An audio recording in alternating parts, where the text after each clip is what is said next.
सन 1773 में ब्रिटेन के संसद में महसूस किया गया कि ईस्ट इंडिया कंपनी अब सिर्फ व्यापार नहीं बल्कि भारत पर शासन भी कर रही है। इसीलिए उसके शासन को नियंत्रित करने के लिए एक नया पद बनाया गया जिसे गवर्नर जनरल कहा गया। इस पद के लिए नियुक्त किया गया व्यक्ति था Warren Hastings. Warren Hastings Bharat का पहला गवर्नर जनरल बना। वह कई वर्षों पहले ही भारत आ चुका था। उसने बंगाल, बिहार और अवध जैसे क्षेत्रों में कंपनी के काम काज को नजदीक से देखा था। वह समझ चुका था अगर भारत पर शासन करना है तो एक मजबूत प्रशासनिक ढांचा बनाना बहुत जरूरी है।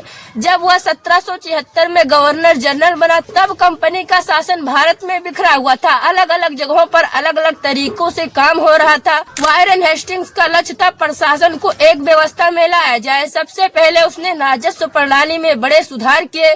किसानों और जमींदारों से कर वसूलने के नियम को सख्त किया जिससे कंपनी की आमदनी बढ़ी और लोगों पर आर्थिक दबाव भी बढ़ा। वारेन हेस्टिंग्स ने न्याय व्यवस्था में बड़े सुधार किए। हिंदुओं के लिए हिंदू कानून और मुसलमानों के लिए मुस्लिम कानून। लेकिन अदालत पर नियंत्रण अंग्रेजों के हाथ में नहीं था। इसी तरह वह हिंदू परंपराओं को दिखाता रहा और अंग्रेजी शासन को मजबूत करता रहा। उसके समय में कई राजनीतिक घटनाएं भी हुई। मराठों से युद्ध, अवध के नवाब के संबंध बदले गए और रोहिला युद्ध जैसी घटनाएं भी हुई। इन सब में उसकी सबसे महत्वपूर्ण भूमिका थी। वारेन हेस्टिंग्स का लक्ष्य था ईस्ट इंडिया कंपनी का प्रभाव जितना हो सके उतना बढ़ाया जाए। अंत में संसद में उसके खिलाफ बड़ा महाभियोग हुआ। यह मुकदमा लगभग 7 वर्षों तक चला।